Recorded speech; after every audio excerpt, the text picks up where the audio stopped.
טוב, שלום לכולם, אני רזיאל ג'אני. החלטתי לפתוח ערוץ יוטיוב קצת לספר על בינוי, עסקאות נדל"ן, קומבינציה, כל מה שביניהם, איך עובד התהליך,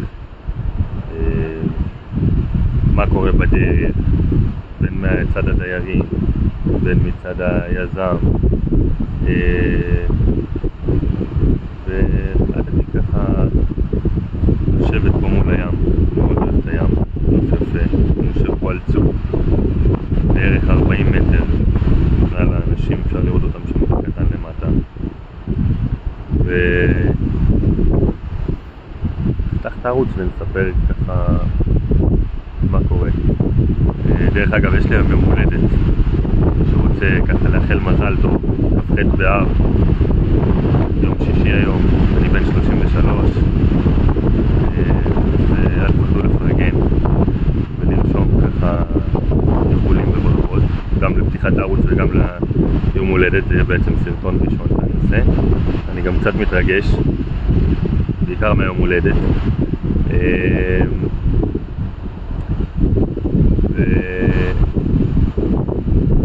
ניגע בכל מיני מקומות, מה זה בעצם בינוי, איך עובדת העסקה, איך זה מתחיל, כמה ארוך באמת התהליך שלנו. בעצם בינוי, אני קצת אתחיל אפילו עכשיו, זה תהליך שצריך לעבור דרך רוב הדיירים. נתחיל בבחירת הדיירים, לעשות שינוי משמעותי בחיים שלהם ולשנות את כל אורח החיים שלהם, בין הבניין ובין הכלכלי כביכול, כי תוספת אחר כך של בניין חדש זה בין 500,000 ל1,000,000 לדעתי היום בשוק, תלוי באיזה עיר. אתם צריכים לגבש דעה אחת, ולפחות 66% מהדיירים צריכים להסכים. אם יש 100 אז עוד יותר טוב, זה יחסוך המון בעיות ומריבות בדרך, כי כשיש מתנגדים גם זה אחרי זה מתחיל תהליך של תביעות ובעיות, אף אחד לא אוהב את זה ולא רוצה להגיע למקומות האלה, לא הדיירים שהתחילו את התהליך וגרמו למתנגדים ליפול בפח הזה, במשפט, ולא הקבלן שיעשה ישלח את התביעות בחזרה לדיירים. אז לדוגמה יש לנו 100%, מקרים נדירים לדעתי מה שאני מכיר, 100% של גיבוש דיירים. תמיד יש איזה מתנגד אחד, איזה מישהו שחושד בוועד שהוא מקבל משהו, תמיד יש אחד שחושב שמגיע לו יותר, אבל זה קורה, זה בסדר. כל אחד מעריך את הדברים שלו ואת הדירה שלו הרבה יותר משל אחרים, ככה אנחנו תמיד מסתכלים על שלנו יותר משל אחרים. זה גם משהו טוב, זה לא משהו רע תמיד, אבל גם מישהו שיש לו דירה בכלל לא משופצת, הוא ימצא את הזווית להסתכל על הדירה שלו שהיא יותר טובה משל השכן שלו, הוא יגיד ששלו יותר גדולה או הנוף יותר טוב, אצלו יש אוויר יותר טוב. אני מקווה דרך אגב ששומעים אותי טוב, כי אני פה מול הים כמו שאתם רואים, ויש פה עוד, אתם יכולים לראות את האנשים למטה הולכים גם פה איזה קטנים הם. וגם דרך אגב בוא נראה מי יזהה באיזה מקום אני נמצא, איזה חוף, איזה עיר. אני לא אגלה לכם עכשיו, אני אחשוף גם על עצמי פרטים לאט לאט. טוב, אז לענייני הפינוי בינוי, בוא נגיד ברגע שיש לנו 100%, מתקדמים לשלב הגיבוש. הדיירים חותמים ביחד. דרך אגב, זה גם תהליך שצריך לראות אם הוא מתחיל גם בעירייה, מה המדיניות של העירייה, אם היא מאיזה שנה היא מקדמת פינוי בינוי, אם היא מעוניינת לקדם שם.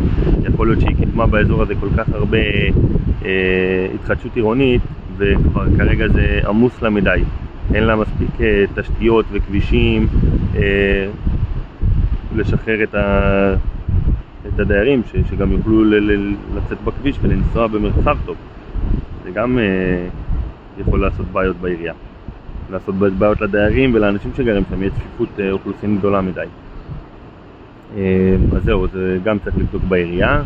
קודם כל זה מאוד טוב שיש 100%, ואז העירייה באה ואומרת, טוב, זה ילך לי, זה תהיה עסקה קלה, שווה לי, אני משפצת את העיר שלי, אני מחדשת, אני מוסיפה פה מרכזי קניות, יש פה, יהיה לי יותר להכניס דיירים, אני יכולה להביא אנשים מבחוץ, זה יכול להיות משהו שהעירייה כן מאוד תרצה, אז בודקים את זה. ואז מתגבשים, חותמים אצל עורך דין בדרך כלל. צריך לבדוק גם, דרך אגב, עורך דין שהוא בן אדם שאפשר לסמוך עליו. הייתי אומר גם המלצות וגם ללכת לבדוק כמה עורכי דין, זה תהליך.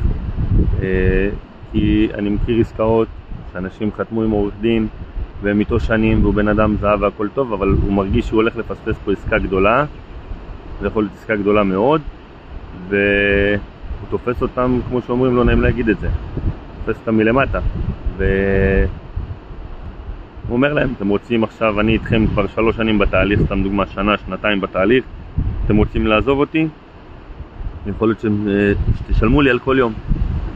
מכיר עורך דין שביקש משהו כמו סכום כזה מוגזם על כל יום שהוא כביכול היה איתם, ואז דיירים אומרים, אין לי מה לשלם באמת, אני לא רוצה את זה, ונתקעים. אז זה אני מכיר ספציפית בעסקת קומבינציה, ומדובר על משהו כמו 2-3 דיירים שלקחו עורך דין אחר ולא התגבשו עם אותם דיירים, נגיד 20 הדיירים שרצו להתגבש לעשות עסקה, ובאמת העורך דין עכשיו תוקע אותם, קצת מפריע להם. יכול להיות שהם צריכו למצוא איזה יזם והם יפילו על היזם את החוב של העורך דין. בכל מקרה העורך דין ייקח משהו, הוא ירוויח, אבל בוא נגיד בדרך לא הכי יפה. אני לא אומר שכל העורכי דין ככה, אני מכיר עורכי דין, אנשים זהב, לא מכליל את כולם בשום צורה. בכללי אני לא אחד שמכליל אנשים. קורה שבן אדם אחד ספציפית לבוש בצורה מסוימת או בא ממגזר מסוים, ובאמת נופלים עליו כמו שאומרים, ועל כל מי שתחתיו נקרא לזה, כל מי שהוא מייצג. ואני לא אחד כזה, אני לא אוהב לשפוט. גם אם קרה ששפטתי ככה, אני תמיד חוזר ונותן את הזכות להגיד, רגע, יכול להיות שהוא ספציפית ככה, יכול להיות שאותו אדם כזה הוא ככה, או המגזר שהוא בא ממנו יכול להיות שהוא ככה, לא חייב שכולם כאלה. אני מאוד משתדל לא להקפיד בזה ולא לקבל את נקרא לזה לשון הרע הזה. טוב, אני לא רוצה הרבה להאריך, אני אשמח אם תשתפו, תגידו לי מה אתם אומרים, מעניין אתכם, יש קצת שאלות שעלו לכם באמצע. אני מקווה ששוב שמעתם טוב, אם לא אני אעשה את זה במקום אחר, פעם הבאה את הסרטון. אני אשתדל שזה יהיה נוף יפה, יכול להיות שזה יהיה ים, יכול להיות שזה יהיה סתם נוף של טבע יפה. אני פשוט אוהב נופים, אני אוהב להסתכל על הים, מרגיע אותי הרעש של הגלים, הצבע היפה, הבריאה המיוחדת הזאת שכיף לנו להיות בה. תודה רבה לבורא עולם על כל השפע הגדול הזה.